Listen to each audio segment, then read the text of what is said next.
사실은 이제 이승만 정권 당시에 뭐 그 곽용주였나요? 경찰. 네네. 예. 그래서 뭐 아주 비리가 엄청났던 사람들이 있었고 이제 그것에 대한 반성의 의미로 검찰에게 일정 수준의 기소권이라든지 이런 걸 줬던 것이 지금 수십 년이 지나서 검찰이 비대해지고 검찰이 부패하고 그 안에서 자기들끼리 제 식구 감싸기 등등등 수많은 일로 인해서 지금 오늘날 이 검찰 개혁의 어떤 빌미가 됐던 것이고, 그러면 지금 말씀하신 대로라면 이제 행안부 자체도 뭔가 비대해지거나 또 그 안에서 또 문제가 생길 수도 있는 거니까 그것도 견제를 해야겠군요. 그렇죠. 말씀하신 것처럼 중수청에 만약에 검사가 간다. 그럼 우리가 이제 검찰청하고 검사는 다른 거잖아요. 검찰청은 조직이고 예. 검사는 헌법상에 기소할 수 있는 권한을 가진 직위잖아요. 그러면은 행안부에서 주도해서 기소권도 굉장히 많이 확보해서 활용할 수 있게 되는 거죠. 그죠? 그렇게 된다면은 법무부 입장에서는 자기 권한도 많이 뺏긴다. 이렇게 생각할 수도 있고, 이게 이제 우리 일반 국민들 입장에서 봤을 때는 수사와 기소가 이제는 중수청이 독점하네? 이런 상황이 올 수도 있는 거죠. 그러니까 이제 걱정스러운 부분들은 이제 충분히 우리가 얘기를 계속 하고 있는데 이게 제도적으로 정비가 잘 될 거냐, 이게 또 걱정이 되긴 합니다. 그리고 실제 뭐 장윤기 사건이라든지 어떤 사건들이나 케이스가 벌어질 때마다 그것이 어떤 식으로 적용이 될지, 그리고 제가 변호사라도 지금 법이 이렇게 바뀌었을 때 뭔가 비어있는 부분들을 가해자를 내가 변론한다면 그 찾아볼 것 같아요. 뭐 그런 걸로 또 사실은 변론의 작전을 짤 수도 있지 않겠어요? 그리고 지금은 오히려 피해자 대리 쪽 시장이 크게 열릴 거라는 예측이 많고, 그래서 실제로 로펌 쪽들에서는 뭐 탐정이라던가 아니면 현장에서 뭔가 해올 수 있는 사람들과의 제휴를 많이 알아보고 있고, 실제로 탐정으로 뭐 우리 이정주 기자 정도는 어때요? 훌륭하죠. 저는 그 두 명을 확실히 잡아올게요. 조국 한동훈. 네, 뭐 돈 안 받고 해드릴게요. 네, 조국 전 대표와 한동훈은 제가 무료로 해드릴게요. 근데 제가 봤을 때 우리 이정주 기자님은 탐정을 하게 되면은 탐정을 넘어서서 히어로가 될 것 같아요. DC 될 것 같아요. 아닙니다. 또 그렇게 디텍티브 코믹스 될 것 같아요. 네, 그 무거운 또 어깨를 주시면 제가 또 느낌이 그런 느낌, 옆에서 네, 약간 슈퍼맨이나 배트맨 느낌도 나고. 저는 좀 자잘한 스파이더맨처럼 소심인데 저는 별로 정부 여당에 관심이 없습니다. 무조건 한동훈 같은. 썸네일 제목 나왔습니다. 이정주 나는 스파이더맨이다. 이웃 소시민들의 강원 게시판과 부인이 주식 3억 원 샀는데 내가 안 샀다. 근데 쟤는 옆에서 보는 제 느낌은 마블이 아니라 DC과예요. 그러니까 DC면 슈퍼맨하고 배트맨 쪽이 아니에요. 약간 할리퀸 쪽 같기도 해요. 감사합니다. 저는 무조건 한 놈만 보기 때문에 저희 세계관을 확장시켜 주지 마십시오. 좋습니다. 아마 이 로펌 업계가 정말 대격변이 있을 거예요. 왜냐하면 진짜 한쪽 시장이 다 열린 부분도 있고, 또 피의 변호하기에도 되게 좋은 시장이 될 거예요. 왜냐하면 아까 말씀드렸던 위법수직 증거나 이런 부분들을 다투기 되게 좋은 환경이 됐고, 실제로 그래서 사법의 민영화 얘기를 제가 거의 제일 먼저 꺼냈던 것 같은데, 뭐 이제 국선 변호사가 있으니까 사법의 민영화가 아니라는 뭐 반론도 있었어요. 근데 거기에 대해 말씀드리고 싶은 게, 제 국선 변호사들의 현실을 전혀 모르고 하시는 얘기예요. 지금 대부분의 국선 변호사에 대한 예산이 한 10월쯤 끝납니다. 그래서 예산이 없어서 11월, 12월에는 그 국선 전담한테만 던져주는 경우도 되게 많아요. 그래서 어떤 일까지 있었냐면, 그 국선 변호를 하다가 의뢰인한테 칼을 맞았는데 그분이 땜빵을 구할 수가 없어서 계속 재판을 했던 부상 중에도 그런 경우가 있을 정도로 국선분들이 지금 이미 캐파를 넘어서고 있는 현실인데 수사에도 국선이 참여해라? 말이 안 되는 소리거든요. 그리고 그분들 그 주장을 하셨던 분들은 국선 안 쓰실 거잖아요. 저는 그런 생각이 들어요. 어찌됐건 보안수 사건을 이제 폐지한 상태에서 기소 수사가 분리되는 이제 대원칙 속에서의 검찰 개혁이 어찌됐건 발차했고, 그러면 이 제도가 빨리 자리 잡을 수 있도록 후속 조치들을 제대로 해나가는 것이 지금부터 숙제다. 그리고 그 후속 조치라는 것은 어떤 정치적인 뭐 유불리도 있겠으나 앞서 뭐 모든 의원들이 비슷한 얘기를 했던 것 같아요. 이 피해자들이 억울한 일을 겪지 않도록, 그리고 이 체제 자체가 뭐 다른 공격을 받을 수 있는 거리를 주지 않도록 이렇게 하겠다라는 얘기들을 하셨으니까 그 부분에 좀 집중해 주셨으면 좋겠다라는 생각이 듭니다. 절차가 점점 복잡해지고 있어요. 복잡해지면 이익을 얻는 건 저 같은 사람들입니다.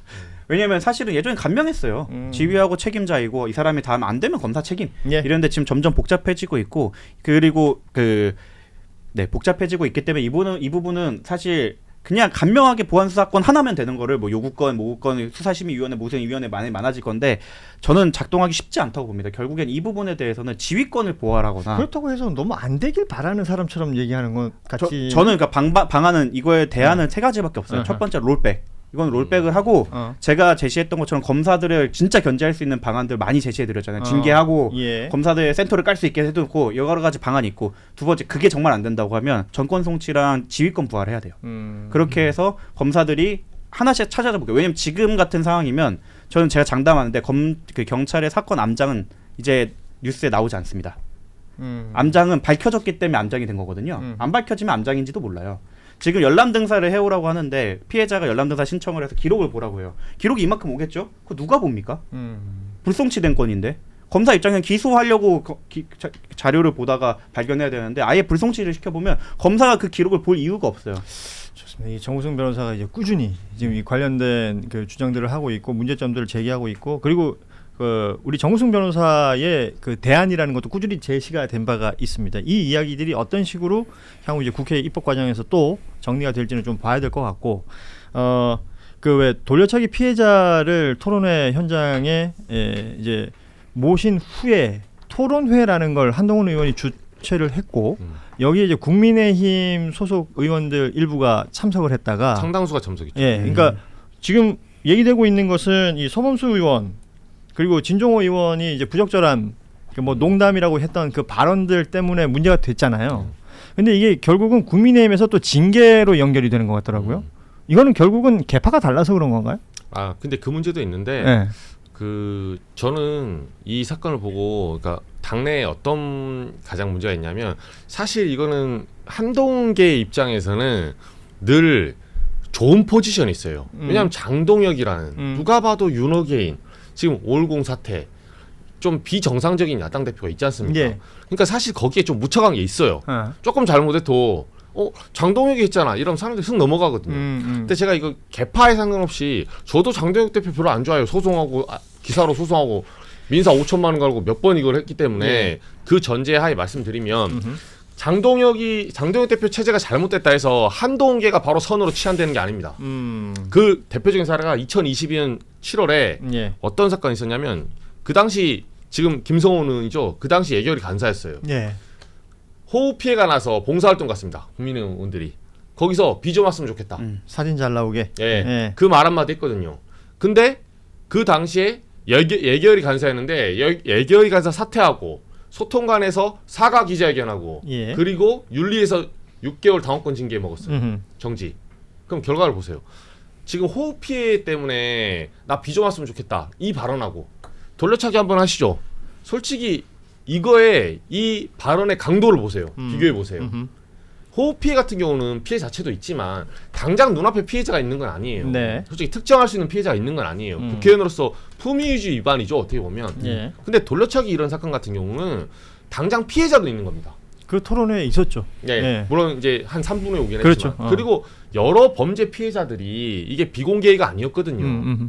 카메라만 4-5대가 들어가 있었어요. 네. 근데 여러 범죄 피해자들이 거기에 감정이입했던 사람들이 그 말 듣고 어떻게 생각하겠어요? 제가 100번 양보해서 비공개 회의였으면 그럴 수 있어요. 피해자만 용서하면 넘어갈 수도 있는 얘기예요. 근데 그런 사안이 아니에요, 이게. 네.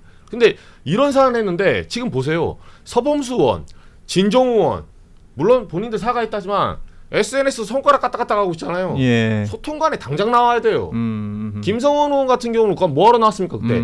동일 가치에 동일한 우리가 잣대를 대보자 이거죠. 예. 그럼 소통관에 사과하고 왜 그 못 나온지 알아요? 소통관에 사과하잖아요. 뭐 하나 내려놔야 돼요 무조건. 그냥 못 넘어가거든요. 소통관을 잡을 정도면 그래. 그럼 의원직 사태는 좀 심하다 치고 너 뭐 내놓을 건데? 예. 물어봐요. 그럼 예결위 간사는 내려놔야 되는 거야. 그럼 자기 지역구 예산 그 해 박살나는 거거든 사실은. 그 예결위 간사 아무나 못 들어가요. 근데 진종훈이나 서범수는 뭘 내려놨나요? 그러니까 이래서 사과의 진정성을 문제 삼는 거예요. 이거는 제가 장동혁 대표 쪽을 옹호하는 게 아니라 일반 국민으로서 기자로서 말씀드린 거고. 좋습니다. 예. 장동혁 대표는 이거를 또 이걸 기화로 그렇지. 너 잘 걸렸다. 어허. 이게 있죠. 이게 있죠. 그리고 뭐 딱 봤더니 친한 게네. 뭐 이런 것들도 작동한 것 그렇죠. 같고요. 너 잘 예. 걸렸다. 어허. 근데 그거는 장동혁 대표를 보지 말고 우리가 음. 과거의 그렇죠. 앞단의 사례를 형평성 있게 그러면 지금 진종호나 서범수호는 어떤 행동을 해야 되는가? 저는 그 기준에서 지금 이분들을 지적하고 비판해야 된다. 굉장히 중요한 지적을 해주신 것 같아요. 네. 네, 그리고 사실 뉴스에서 다루어지는 것도 그러니까 국민의힘의 소위 말하는 징계 정치, 그렇죠. 장동혁 대표와 당권파들 징계 정치에 지금 개파 싸움하는 것처럼 보이지만 그 본질은 돌려차기 사건 이 피해자가 이제 잠시 후면 도착할 자리에서 그런 농담을 했다.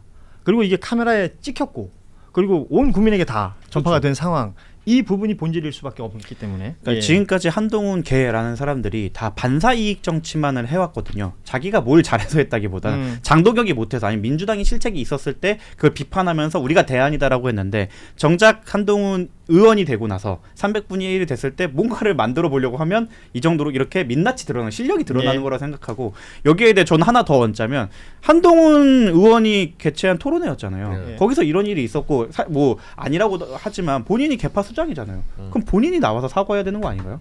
아니, 뭐라도 언급이 하나 있어야 돼요. 아니, 페이스북 아직도 한 마디도 없습니다. 그렇게 페이스북 좋아하시는 분이 지금 한마디도 안 하고 있는데 진짜 큰 정치인이고 자기가 대선 후보가 되고 싶고 뭐 보수의 개편의 중심이 되고 싶었으면 나와서 제가 뭐 주최한 토론회에서 이러한 불미스러운 사건이 있었고 저는 여기에 대해 사과한다.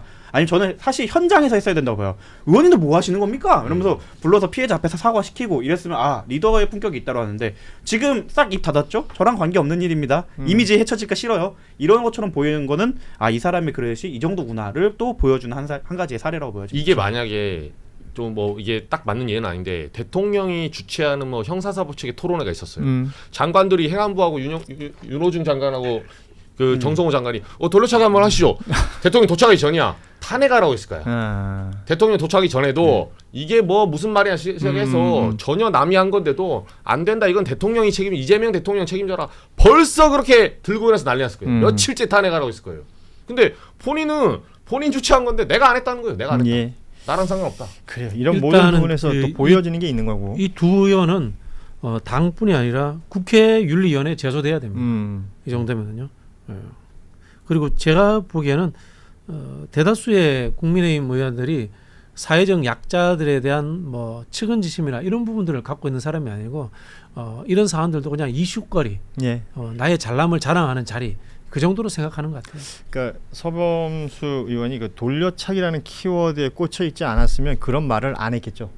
그러니까 이 서범수 의원은 그 돌려차기 피해자가 지금 하고 있는 지금 이 제도가 바뀜으로 해서 피해자들이 겪게 되는 일들이나 이런 것들에 대해서 집중하고 있었던 게 아니라 돌려차기라는 단어. 그렇죠. 그리고 그날 뒤에 이제 뭐 이게 뭐라 그러면 백드랍이라 그러나요? 거기 지옥문이라는 키워드가 있었거든요. 지옥문 열렸다. 뭐 그런 것들에 꽂혀 있는 의원들의 어떤 반응들이 아니었나 이런 생각을 하게 되니까 좀 다시 한번 생각하게 되네요. 이정규 기자 얘기를 들으니까 또 도끼인 객끼니였던 게 이러한 실언 사태를 비판하는 친일중도 돌려차기 용어를 계속 사용해요. 너네를 돌려차기 하고 싶다. 심지어 패널 분들 중에는 뭐 라인 맞춰갖고 돌려차기 하자 저런 사람들을. 그러니까 이게 키워드 걸리기를 기대하는 거 아니겠어요? 그렇죠. 그런 것들 자체가. 그러니까 그거 자체가 얼마나 이분들이 피해자 입장에서 쳐다보지 않는지를 그냥 방증한다. 그러니까 결국 친한과 뭐 친장이 싸우고 있지만 결국 초록은 동생이다라는 걸 보여주는 것 같아요. 정치적으로 활용하고 본인들 쇼츠 만들고 조회수 끌고 굉장히 악용하는 나쁜 정치인이라고 있는 거예요. 그렇군요.